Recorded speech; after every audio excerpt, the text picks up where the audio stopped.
Welcome, folks. Welcome, welcome, welcome. I see you coming on in. It's always my favorite moment of Sunday service to see you arriving, to see your names move from the waiting room into the room with us. We are so grateful that you are here today.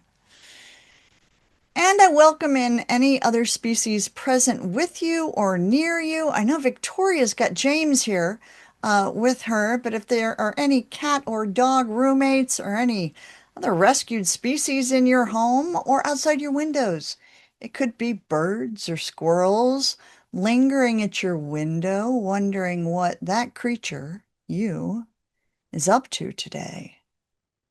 Take a moment to invite them in to a moment of compassion.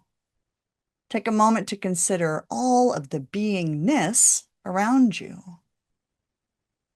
There are over 8 billion humans and an estimated 20 quintillion members of other species on this planet. Consider that for a moment as we get started in this constellation today.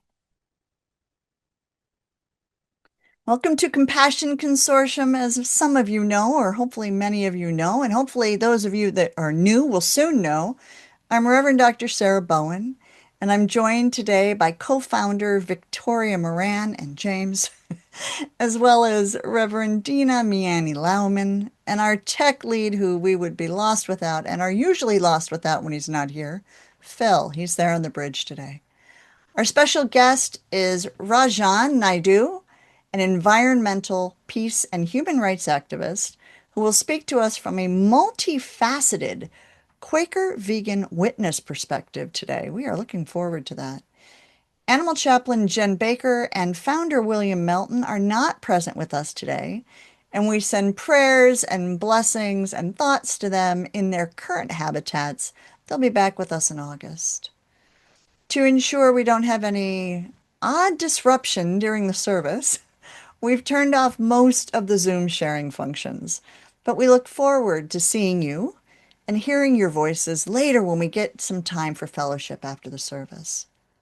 We meet here for Sunday service on the third Sunday of every month, and we are interfaith, an interspiritual, and interspecies community. If those concepts are new to you, I invite you to read more about our approach and our philosophy around here at a link that I will put in the chat after I conclude my opening remarks here. It's compassionconsortium.org/about for those of you who are watching on the YouTube replay today. And hello, future people. This month, I've been thinking about how big and how small we are. When I wrote my second book, I included a meditation in it that I called Amazing Everything.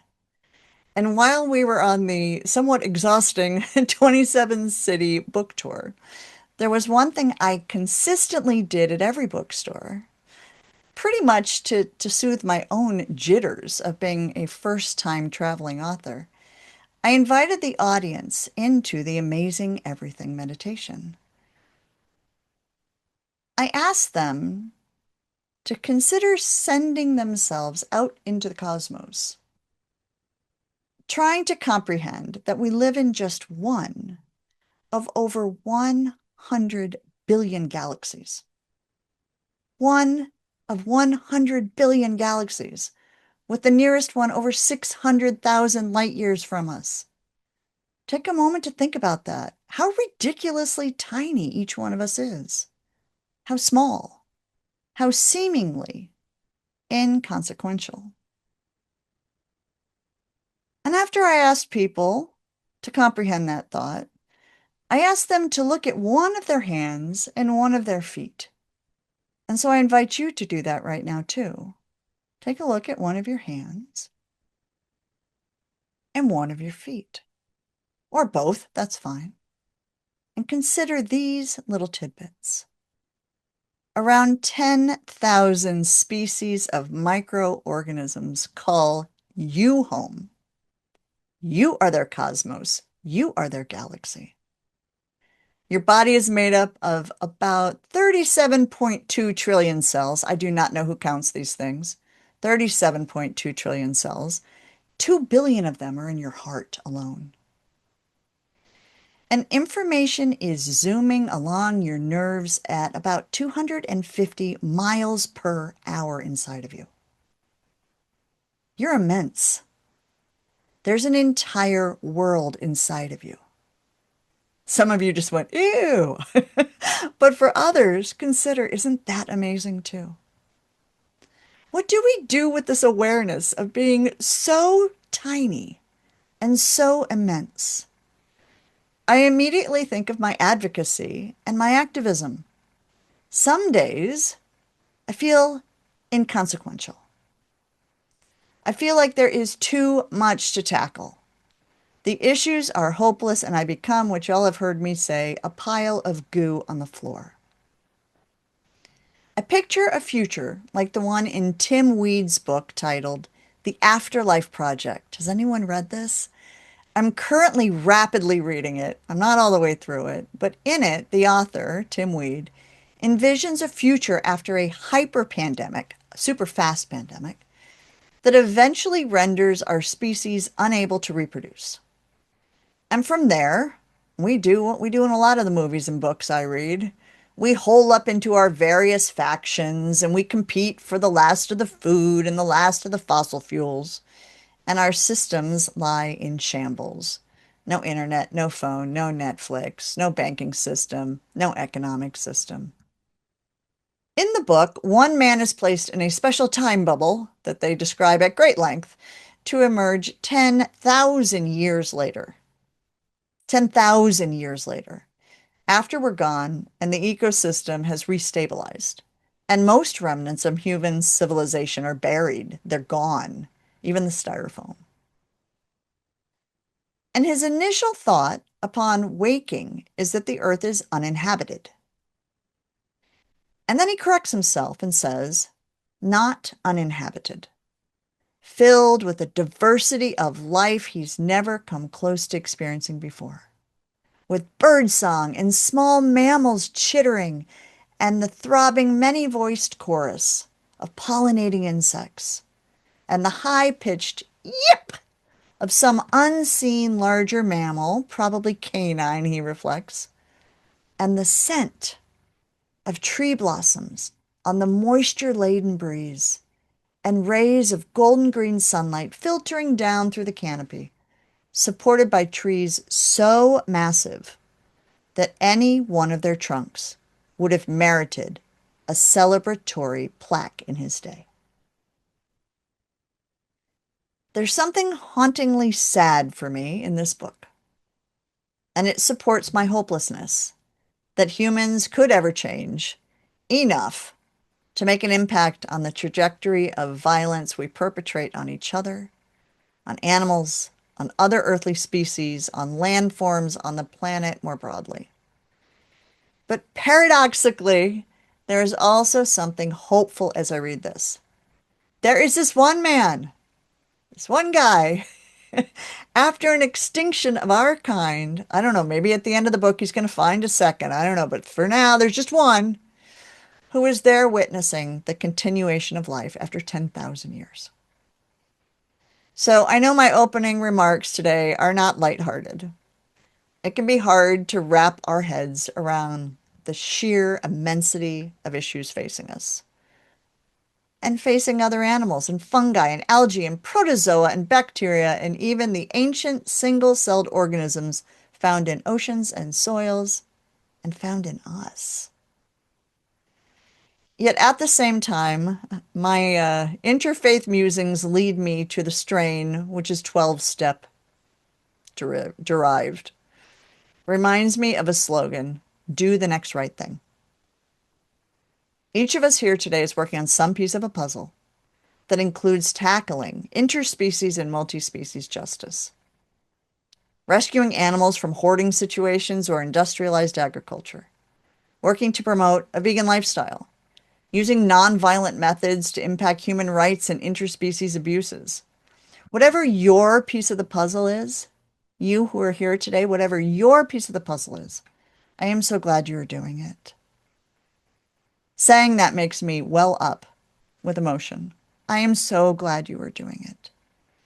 And I hope you keep doing the next right thing for you. whatever that is. Collective action by a number of individuals is what this community formed around. Yes, we are really tiny and inconsequential, and we are also immense. Our actions impacting others in ways that are huge that we can never fully understand. And holding that paradox of living is not easy, but I am glad that we are in it together. That's it for me, folks. Over to you, Dina. Thank you, Sarah. I appreciate that. So beautiful and heart-touching. And so we, as an organization, at the beginning of each Sunday service, we remind ourselves of the tenets of agreement, which this community strives to uphold. Each month, we focus on one tenet.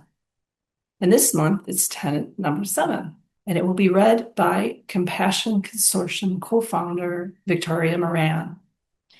Now, as Victoria reads these words aloud, we encourage everyone to take time to contemplate how the tenets can impact and influence your daily life. And if you're unfamiliar with all 10 tenets, you can check them out at the link that Sarah just added to the chat. Hi, everybody. Tenet number 7. We endeavor to eat and live in a kind and sustainable manner, moving away from animal foods and animal-derived clothing, as well as any activities that cause harm to our fellow beings, human or otherwise. Thank you, Victoria. Now, before we move along too quickly, let's take a moment to mindfully meditate on this idea of a pause, quick pause.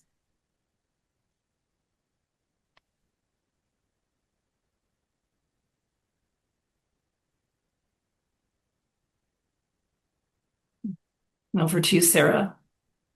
Okay, folks. So around here, we usually do an interspecies practice. Meditative, mindfulness, prayer-based, something like that. Today, we're going to do a tiny little retrospective about the experience we just had with our animal chaplains at Farm Sanctuary. And then I'm going to bring you into a meditative good morning habitat practice with woodchucks today. So here we go.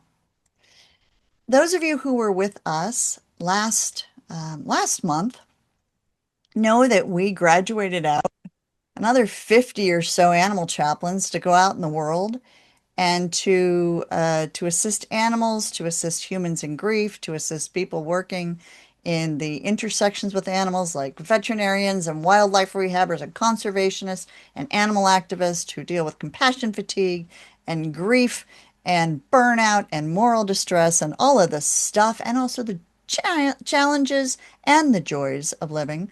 Well, we went and we dragged all of them right after dragged a bunch of them after Sunday service about a week later out to Farm Sanctuary in upstate New York, who some of you may be familiar with. And I want to share a little bit about that with you. Jody and I jumped in a U-Haul with a whole bunch of things and went through a very, very big rainstorm to arrive there, get the truck unloaded, very, very sopping wet, to see this. Have you ever seen a more beautiful sight over a farm sanctuary where about 300 or 350 animals who were exploited or in difficult situations now live? Come on. I want to make theological comments, but I'm going to stop myself from doing so. While we were there, we did a beautiful tour of Farm Sanctuary. We hung out with goats. If you've never been to a farmed animal sanctuary, please get to one soon. It's summer, folks. There's one near you. We get to hang out with the goats and hear about the challenges that they had and the awesome life they seem to have now. We also got to hang out with some pigs, but not get quite as close. They don't appreciate having the humans right on top of them in the same way the goats do.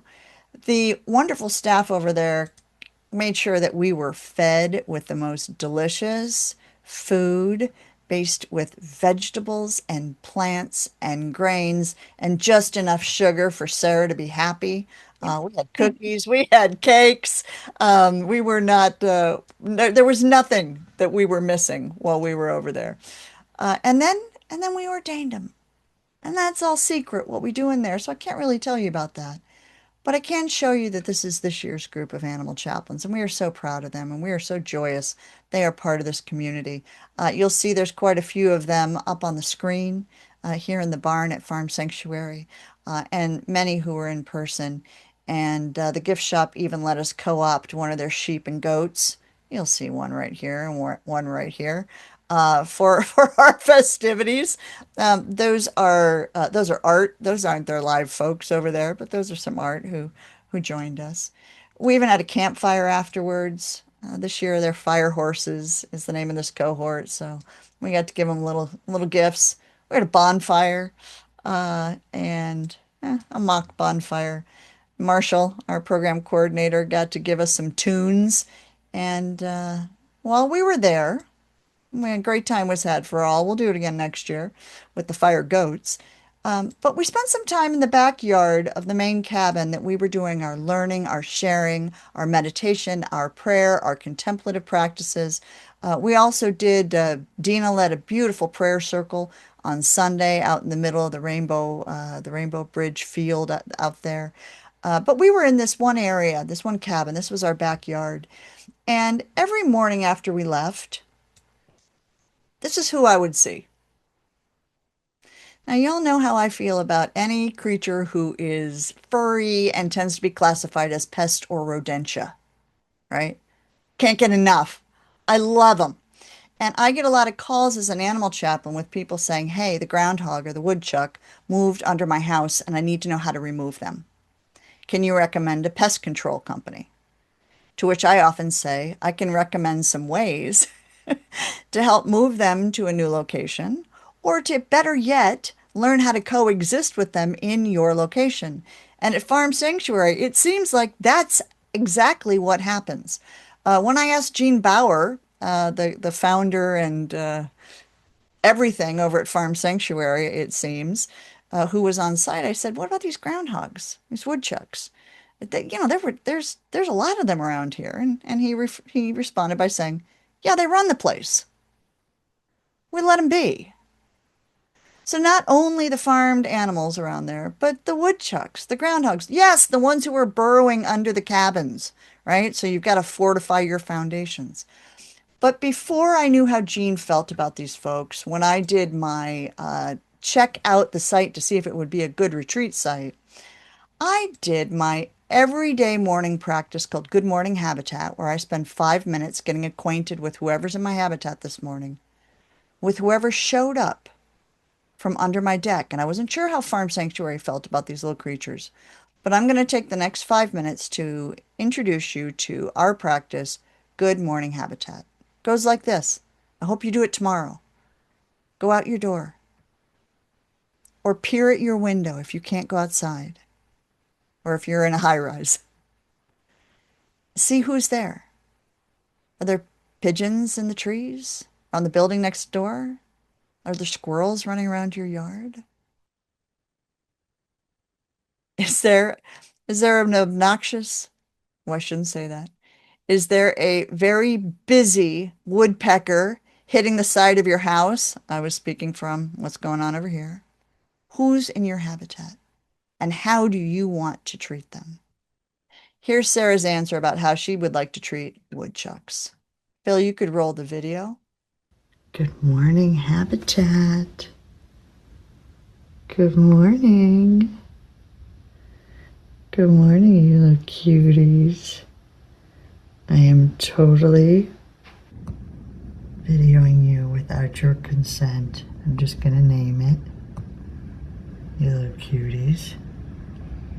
I wondered that hole under the deck who lived in it.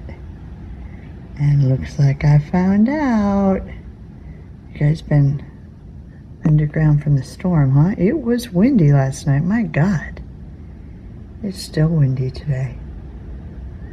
Aren't you guys cute? Oh, I see that wind going. Oh, that wind going. Please, oh my gosh, another one. You guys are like coming out like a clown car. Got one. Got one over there. Two. We got three. Oh, here comes a big one. Oh my gosh, I missed it. Here comes a big one. She says, it's time to go home. It's time to go home. Come on, let's go. There's a human in the window. I'm so glad you didn't go out the fence that came down last night. Fence came down in the storm last night. So windy. Yeah. Can I give you all a blessing? Oh my gosh, there's one on the porch too. 1, 2, 3, 4. 4 little ones, 1 big one. May you be free from pain. May you be free from suffering. May you have everything you need to eat. May you live happy, joyous, and free here at Farm Sanctuary. May they consider you the same way they consider the cows and the pigs and the goats and everybody else who lives here, and not evict you from underneath this deck. I need to warn you all, I'm bringing 30 humans and 30 Zoomers here in a month. We may bug you. We will do our best to try not to. Okay? May we not bother you. May you dig far underneath the porch and be at rest while we are here. And may you come out every morning so I can see you when all the humans are having their breakfast. Oh, come on. It's hard to give you a blessing with all that cuteness. Oh, yeah. Oh my gosh. Okay. Everybody's going back now. Well, except the big one. Who's coming? Guy to fix the fence? It's just Jim. Yep. Don't go out the fence, because you might get stuck out there and your babies are under here. Okay. Take good care of them. If you talk to animals in your habitat, you're among friends here, folks. Hope you enjoyed today's interspecies practice. Dina, over to you. Thank you. And so I want to share something with you. It's called the Compassionist community, where you can become, involved more deeply into this beautiful community. And if you're not yet a contributing member of our Compassionist community, consider becoming one this month. You are invited. By becoming a compassionist, you become part of a living expression of compassion, nurturing reverence for animals, care for one another, and the ongoing creation of more gentle worlds. You can also make a one-time donation by credit card, debit card, Zelle, PayPal, all those regular ways that we do that, by either clicking the donation box and chat box or the code on the screen. And thank you for walking this path of compassion with us. Over to you, Victoria. Hi, everybody. Oh, the service has been so delicious so far, and we're not even halfway through. So wonderful to be here. Reverend Williams sends you regards. He's in the hospital for a bit, but he's in a really good hospital, and everybody's very nice. And when I said he needs to have vegan food, the woman just perked up and said, "Oh, he's vegan." And I don't know that that meant that she approved, but it sounded like it. So all is well. And what a pleasure today that I'm going to be conversing with Rajan Naidu. Now, his intro is there in the chat, and you can read all about him. But I want to take one line from that introduction because I just think it says so much about our wonderful special spiritual guest today. Drawing inspiration from both his Hindu upbringing and his Quaker faith as a member of the Religious Society of Friends, Rajan approaches activism as a spiritual practice rooted in love, compassion, reverence for all life, and nonviolence. Welcome, Rajan. Thank you, Victoria. What a pleasure to have you. So you're our first Quaker, you're our first friend that we've had as a special spiritual guest. So for people who are not familiar with the society, could you just give us a little idea of the history and the belief system? Yes, Quakers were founded in the 18th century or 17th century, 17th century, by a man called George Fox in England, and his big idea was that the church in those times was very top-down, hierarchical, and he believed that human beings have a direct connection, each individual and each being, with the divine, with the light, with the spirit. And so he advocated for a different kind of religious experience in which people sit in expecting silence for for the light, for um, for the divine to inform them. And this required no mediation from any priesthood. So Quakers don't have any priests or anybody in charge as such. There's no hierarchy as such. We have administration, and we need some kind of hierarchy within that, but um, generally we don't have that. Um, so the integrity of each human being is respected, and your vision is respected. And uh,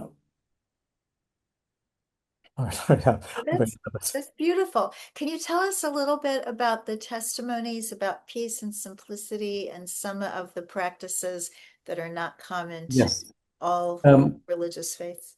and this is one of the Quakers are quite different all over the world. I mean, there are some Quakers who are not evangelical, and some who are.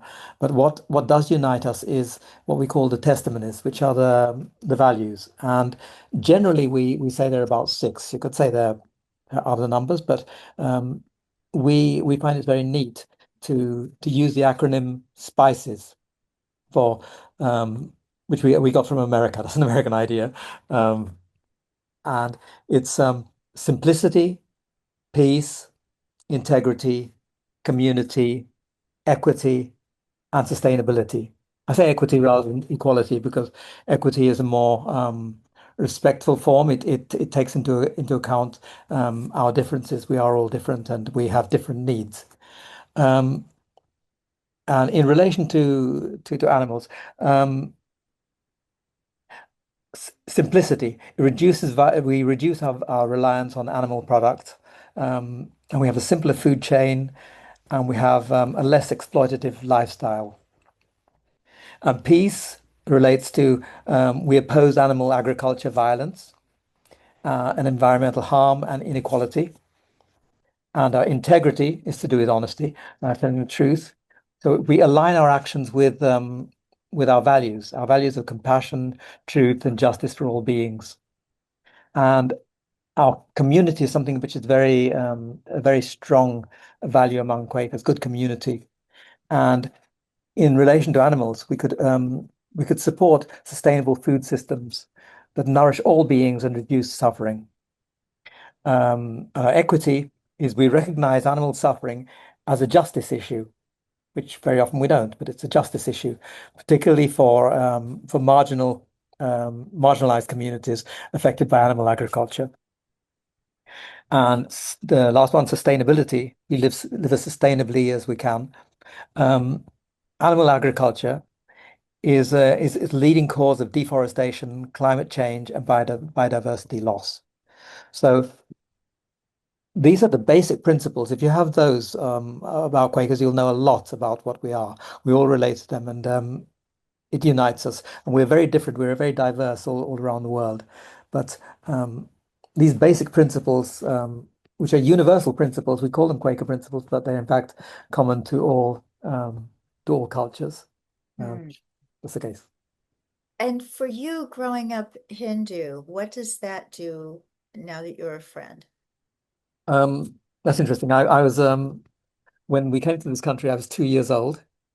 Um, so so I was not brought up in a Hindu environment, but Okay. my background is Hindu, and my father was a Hindu scholar, and so I was brought up with he was of a philosophical bent of mind, and he would talk about all religions and all philosophies and politics all the time, and we didn't ha like Quakers. I mean, he belonged to a sect of Hinduism. He was brought up under a system called Arya Samaj, which was which is a monotheistic um, version of Hinduism. And one of the things they don't have is we don't have icons or anything like that in our homes. So I was brought up in a house which, if you go to most houses, Hindu houses, you'll see there will be statues or pictures of gods or goddesses there. In my family, we never had those, and we didn't have any shrine of any kind. Um, so the practices were very much um, moral and ethical practices. We were brought up with a strong uh, promotion of social justice, peace, integrity, truth telling. That was very strong in my upbringing. So already I was primed really for being very close to Quakers already. So that was interesting. Well, it is, and it's very interesting to me because I have some similarities in my life. I was raised largely by this incredible nanny who was Mm. in Unity, which is a lovely Christian tradition over here, founded in the 1890s by vegetarians. Yeah. And so in the peace movement in the 1960s, I discovered the Friends, and then I moved to London and Hmm. wandered into the Westminster Friends meeting and was just utterly in awe of the courage of the people who at that time were literally putting themselves in front of planes and doing these other incredibly brave actions as statements of peace. Now, I didn't notice that people tended to be vegetarian or vegan, but it really stuck with me. And then later back in the States, I was part of a friends meeting in Downers Grove, Illinois. And I always say that my daughter would not exist if it were not for that friends meeting, because there was such this beautiful family ideation, and how people were raising their children was just so enticing. I Mm. knew I needed to do it. So there is great admiration. So talk to me a little bit about your own personal vegan journey. How did you find that? Okay. I must have been about 7 years old and I was in school, and in the canteen, it looked out onto a little field. There was a field, and there were chickens on the field, and I'd seen those for a long time, and I loved them, and watched them moving around, clucking, and I was sitting eating my food, and I looked out, and there was a young man who was picking the chickens up, wringing their necks, and throwing them very roughly into a wheelbarrow, and I saw them writhing there.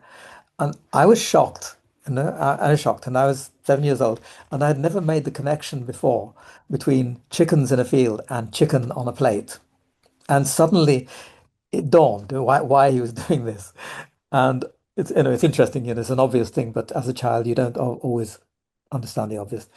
But that moment crystallized it for me, and I couldn't eat animals after that, So I went home and I told my mother what I'd seen, and because we come from a Hindu background, um, it was easy. I mean, maybe if been in an English background, it would have been a big problem. But they understood that because culturally, vegetarianism is very common, very accepted among Hindus, and so. That was wonderful. So after my mother, without any problem, catered for me as being vegetarian, and she was very careful. So there was meat in the household, and she'd be very careful not to cross-contaminate anything, and she would use um, different utensils for my food and for the other ones. So it was like very respectful. It's like kosher, like it was kept like that, and. So yeah, so I was very fortunate, um, and I remained vegetarian, and I had the values which and ideas which make you a vegetarian. This compassion for animals and um, to do with sustainability and environmental damage. And I was vegetarian for many years, and it took me a long time to become vegan. And I feel a bit embarrassed about that because the values which make you vegetarian are exactly the same ones which make you vegan. It's simply if you live them fully, you become vegan. You know, all the ideas which convince you to be a vegetarian, if you follow them to their logical conclusion, you'd be a vegan. And I wish I had, because then I would have been responsible for less harm to animals over many years. But anyhow, our life journey is our life journey, and it takes It what it. is. Um, so eventually, I became a vegan. I was becoming more and more vegan anyway, and then I decided, okay, now from now on, I'm completely fanatically vegan, and Ah, and I just did it, you know. And the interesting thing is when you become vegan, people imagine that you have cravings for food. And I used to love cheese, for example, cheeses of all kind, um, cream and butter. I used to love these things. It was part of my upbringing. Um, but now, if you show me a piece of cheese which I would have loved before, I can look at it and I can say, well, yes, I used to like that, and I have no qualms, no nostalgia for it at all. I think, yes, you know, I used to do that, but I didn't understand those then. I wouldn't eat it now because it's not something I would eat. I don't consider yeah. it to be food for me because of its associations and the harm it comes from. Um, yes. Yeah, I can so see that. When you're talking about that, I was hearing St. Paul, when I was a child, I thought as a child, and Yeah. now I put away childish things, or in this case, harmful things. Mhm. So it does sound to me that there's more prevalence of vegetarian veganism, concern for animals, perhaps in the UK than here. I know you did spend some time with Quakers in the US. I've been looking at American culture, particularly the past several weeks with the World Mhm. Cup, and seeing English people, Europeans, people from South America reflecting back what the US looks like to them. And it does Yes. seem that we have something of this cowboy culture that's very much a part of America. And I wonder, I mean, I know, for example, one of the friends' schools that I was familiar with, and some of my friends were sending their children there, boarding school in Iowa, raised pigs and slaughtered their own pigs there at the school, which seems so different from the things that you were talking about. Is that what you mean by the autonomy of friends, that people are free to do what they wish? Yes, and in Britain, I would say, I mean, we don't know exactly, we don't know the stats exactly, but we estimate about 30% of Quakers are vegetarian vegan. And I've seen the numbers increase over the years. You referred to Westminster meeting. I just want to say one Yeah. thing about Westminster meeting. So Westminster meeting has had it's been broken into twice by the police to break up peaceful meetings of activists who were there. It's completely a wrong thing for the police to have done, but they did it. It's becoming quite repressive in this country. And another thing is that in 2019, I submitted an article to The Friend, which is a weekly journal of Britain Yearly Meeting, and it was on how Quaker values are very closely aligned with vegan values. And that article, it was quite widely read and quite known. And that was 2019. And I went to Westminster meeting some years after that. And on a notice board as I went in, somebody had photocopied that article, and it was in the corner in the room, and nobody had taken it down. Or it's it's really amazing, you know, that more than 5 years after I'd written it, it was still being used by people, referred to by people. Ah, So that's good. And there's a link to that in the chat so that people can see it. I'm so sorry to hear about what you're saying about the repression in the UK, because we're yeah, certainly seeing it here as well. So it's something global. I see these things as very much connected. I see it as one struggle, is justice and peace in the world. The suffering of human beings, the suffering of animals, the suffering of everything on our planet. And I see it as very much connected. Um, and we don't look at just one part and ignore the rest. I think we have to be consistent and complete. And it's challenging, and it's at a cost. I think Quakers are used to, over the centuries, paying that cost. Yes. Radical integrity. Radical integrity is what we're about. That you're not just you have your values, but you live your values, and that sometimes brings you into conflict with authorities. It does indeed, historically, and as you're showing us today. I know it's late where you are, but if you can manage to stay for breakout group and share with some people who would like to know a little more, it would be lovely. And I either certainly will. way, thank you so much for being with us today. Thank you for staying up late for the Compassion Consortium. It's a pleasure. It's an All honor. the best. Thank you. Reverend Dina? And now for even more good news, of including everything we've already experienced. And this one is about a historic conservation milestone in Bolivia. Bolivia has successfully released its first rehabilitated jaguar back into the wild. Yugara, a young female jaguar, was orphaned during the devastating 2024 wildfires. She spent 2 years almost in the care of wildlife professionals who carefully prepared her for life on her own. Rather than supporting her becoming dependent on humans, she was given the space to and support to discover her natural instincts, learning to hunt, to avoid people, and to thrive as a wild jaguar once again. Earlier this summer, she was released into the Noel and Mercado National Park, where she now roams free.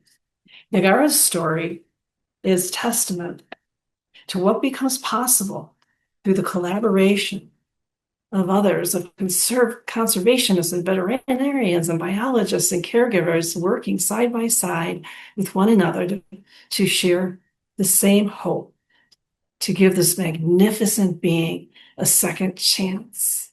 Their efforts also created rehabilitation protocols that may help many other rescue jaguars return to the wild in the future. May Yugara's journey remind us that healing rarely happens overnight. Whether you're accompanying a grieving person or caring for an injured animal, restoring a damaged habitat, or participating in a rescue, or advocating for a more just and compassionate world, meaningful change often unfolds through steady acts of presence, patience, interspecies trust, and action. Thank you, Dina. So we've been on a bit of journey today. I started you off by suggesting maybe humans would all go extinct. We we considered, how big we are, how small we are, how can seem inconsequential the actions that we're taking, or we can recognize that some of them have, many of them have very big impact. We have considered exploitation and oppression across species. We've also looked at some cuteness and some joy, which we know we need to do for our own well-being, like moments with woodchucks, or somebody reimagining a childhood song that I was raised on that song. Victoria, I appreciate that you found that. I was raised on that song, and coming from a family with a grandfather who was a farmer of cattle, and also a lot of vegetables. And I learned to love cantaloupe from him as well. And I had to unpack that as an adult, having a kind of a family history with that. I wrote about it in Sacred Sendoffs. But we have talked about, Rajan was talking about his own journey of becoming aware of all sorts of different things in his life, related to animals and also related to humans, right? That all of these things are interconnected. And so in this moment, as we head into blessings and prayers to kind of conclude our service today. I invite you to think back over the time that we've just traveled together. And also look back over your week and your month since the last time we were together. Or if you're new to us, I don't know, go as far back as you'd like to. Just consider our last few days. And think about what is the good news you'd like to share with us. Victoria put another piece there in the chat from the Convention on Human Rights. So take a look at that. What is the good news you'd like to share with us about things you see going on that give you hope? And what are the challenges also that you would like prayer and support for? Phil has given you the ability to be able to chat now in the chat space. So you can put in any request for blessings. We'll start with Victoria has a request for healing for Reverend William. Well, Reverend William, Victoria's husband and the founder of this organization, is dear to all of us. If you're here often, you know William, and he's also had a series of health challenges. So we extend our prayer, our healings, our thoughts, our whatever your language is in your religious or spiritual or just philosophical tradition, or just being a human who cares about William, whatever your words are, please extend those to him at this time. And to Victoria as she continues to care for someone that she loves so much. To James and Thunder, who share their home with them. Beth shares some good news. Prayer of making a good decision. Heck yes, I'd like to use spicier words, but I'm being recorded. Yeah. Prayer for making a good decision and the prayer of making a good decision. Both sides of that. Suzanne asks us to pray for all animals in war zones. Yeah, and all human animals in war zones too. Gonna add that in. All habitats ravaged by war zones. Lands which take a long time to heal. People who take a long time to heal. Animals who take a long time to heal. Yeah. Yeah, all of that. Ramsey adds in from her habitat. Yeah, the dry Rio Grande. We saw a beautiful blessing from Ramsey last month here for the Rio Grande. The many species who've gone missing, vanishing, but not their little skeletons, and how heartbreaking that is. Yeah. And Janine adds in for healing the folks who injure animals and people. I would agree. I would agree. Uh, Janine says the emotionally ill. Yeah, that's an interesting term to unpack. Yeah. You know, we know there's a link. It's called the link.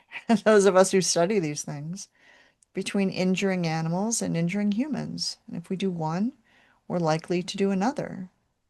And we know that when animals are hurt in a home, that children are often hurt in a home too. And we know that people, when they're experiencing domestic violence and intimate partner violence, may not feel like they have places they can go because they're also responsible for animals and for children and for other folks in their home.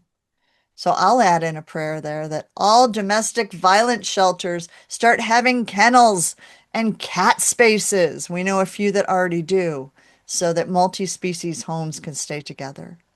Yeah. And we'll add just a couple more in here.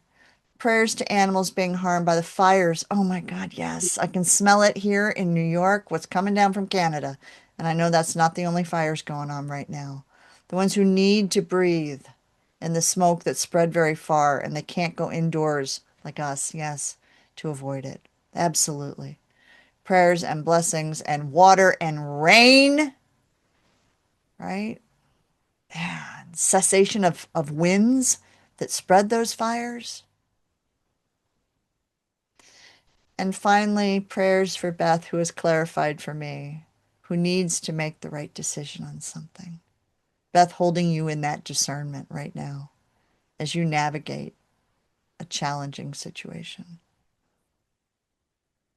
If you haven't added anything in the chat, but you are thinking of something, a challenge going on in your mind right now, please know that I'm thinking of you and holding that you are able to do the next steps towards whatever the right thing is right now for you, for your own rejuvenation, for your own healing, or for the healing, restoration, rejuvenation for the folks who you care about, regardless of what species they are.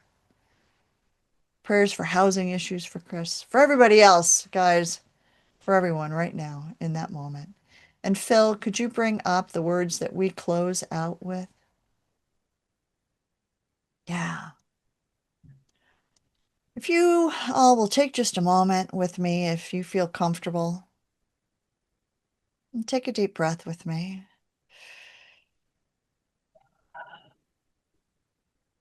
Breath that connects all of us.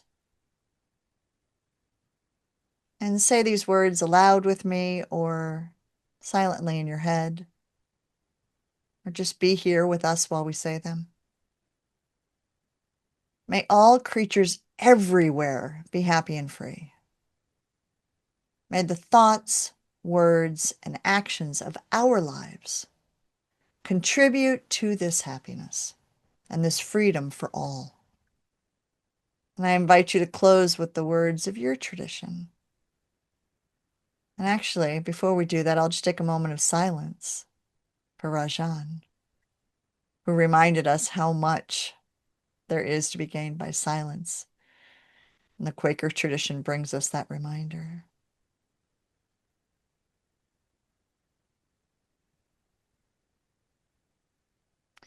May it be so. Amen. Amin. Ashe. So mote it be. Om Shanti Shanti Shanti. And so it is. Thank you for joining us for Compassion Consortium Sunday service. But don't go anywhere. We need you to stick around because Rev Carol Saunders is with us, who's going to share a little bit in our exciting announcements this time. We've packed an interview into our announcements because we'd like you to stick around and hear them. We hope you do. Dina will tell us a little bit about what's coming up, upcoming events, opportunities for support for you, and a special guest, Rev Carol Saunders. Then we'll invite you all in for some fellowship for those of you who'd like to stick around. But please stick around for the next few minutes just to hear from Rev Carol and what she's got for you all. Dina. More fun to come. Now, while I read a few announcements, remember that Phil has given you the opportunity to turn on your video cameras if you'd like. So we'd love to see your beautiful faces as we close the service and move into our fellowship time. So please feel free to stick around and join us. And also, please join us next month in August. We will have Will Tuttle joining us. Stay tuned in our newsletter for updates on the August service, and you can register for the next month at the link in the chat. Our next Compassionist Circle is Attraction Activism. Shine your light. Change your world with co-founder Victoria Moran on July 28th at 8 p.m. Eastern Time.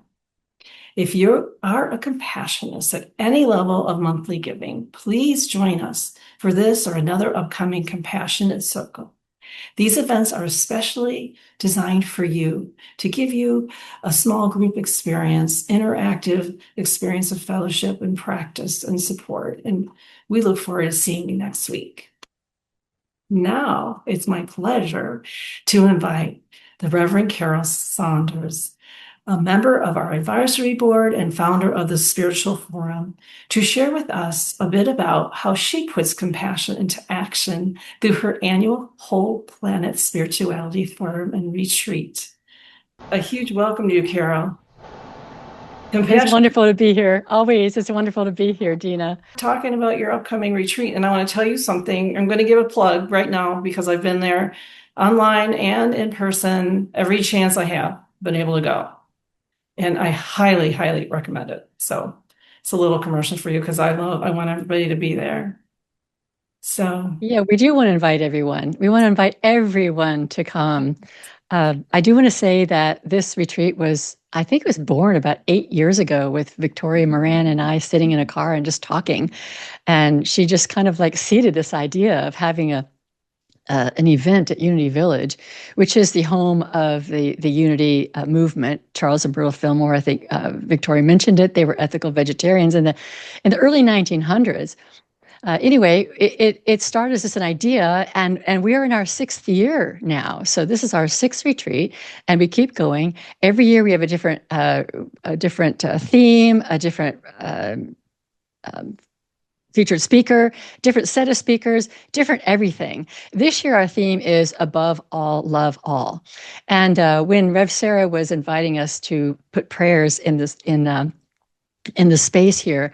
And my prayer is really for the awakening of humanity. And how do we awaken humanity? I think we are in action awakening humanity by continually awakening ourselves and doing the deep spiritual work so that we work on that shadow material and we bring it forward so that we can, above all, love all. Many of us have no problem loving the animals, but sometimes we have problems loving the farmers and the hunters and the slaughterhouse workers and all the people that annoy us that work in labs and whatnot. It's my contention that the vegan movement is going to really, really move when we lift ourselves in consciousness to a place where we're kind of knocking the roof of the collective consciousness because we are such loving, embodying love, embodying peace in every aspect of our life. So at this retreat, we work on ourselves. We have spiritual practices. Every year, we're making it more and more spiritually centered. We focus on animals and we have nature walks and whatnot. We've got speakers. But we also work on ourselves and CERN. So if anybody out there is having some issues with humans or you're othering anybody, we don't like how humans other animals. And so we don't want to other humans either. We want to all kind of come together in this circle of love. And I think that's what's going to really raise consciousness and shift the vegan movement. That's my belief. So this retreat is October 29th through November 1st. Our featured speaker this year is Cameron Waters, who was the co-producer, co-filmmaker of Christspiracy. We're going to have Renee King-Sonnen will be joining us also in the end. We've got a great slew of presenters and people who are mind, body, heart experts who will be doing things like heart math with us, Ho'oponopono. We're going to be learning some spiritual practices. It is a wonderful place for people to come together in community with not just shared values, but also a shared intention to be love and peace in the world. It is local at Unity Village, so it's really nice to be face to face with people, but we also have a virtual option for people who can't make it. And you can find out all about this at thespiritualforum.org/retreat. I'm really excited about this year's retreat. I'm really excited. I think Cam Waters, he's so really eloquent at talking to people who are different, have different values, and he comes from a spiritual place, a theological place. And I think we're going to learn a lot about how to communicate. I think also we're going to really lift each other up in our advocacy and our activism. And if we can come at it from a place of our divine nature, of who we were here to be, restoring ourselves to our original intention of the divine and also the original design of the animal-human bond. That's really what we're all about. Thank you so much, Carol. I'm really excited too, and I hope everybody joins us. Yeah, I do invite everyone to come. And you can learn about it at thespiritualforum.org/retreat. That's my nonprofit organization, my ministry. And we're also building a really wonderful community. So I know not everybody can come in person. Invite you to come virtually, but if you can come in person, I think Dina would probably say, yeah, do that if you can. It's really, really, I think it's magical. It's really a magical event. It is magical on every level. You can tell just from the picture there. I mean, what you've done here. I love the beginnings you shared of how this all began, and it's growing momentum every year and more Yeah, it sure is. Yeah. time. So I just want everybody to know that you are amazing beings, and the work that you're doing, whatever it is so valued. And every little step that we take towards this whole planet vision that we have is so important. And to listen to your own gifts, don't get sucked into, I've got to be like somebody else, or I've got to serve in a certain way or be active in a certain way. It's really important that we listen to what's within us and how can we contribute to this wonderful world that we're creating. And so I just know that each person here has a special gift and has their own unique way of expressing the divine in the world, so that together we can create this world where above all, we love all. Amen to that. Thank you, Carol. Thank you, Carol. Thank you, Dina. And folks, the link is in the chat. There's some interest in it over there. I love hearing about this. I'm so bummed I'm not going to be there this year, but I got the You date should for be bummed, next year Sarah. on there. I've been 3 times and I love it. I love it. It's a great space. It's a great group of people. You get to meet new folks. The food that Carol caters into this Oh, thing is forgot to talk about the top food. notch. And so I'm glad Victoria and Carol had that conversation in that car 8 years ago.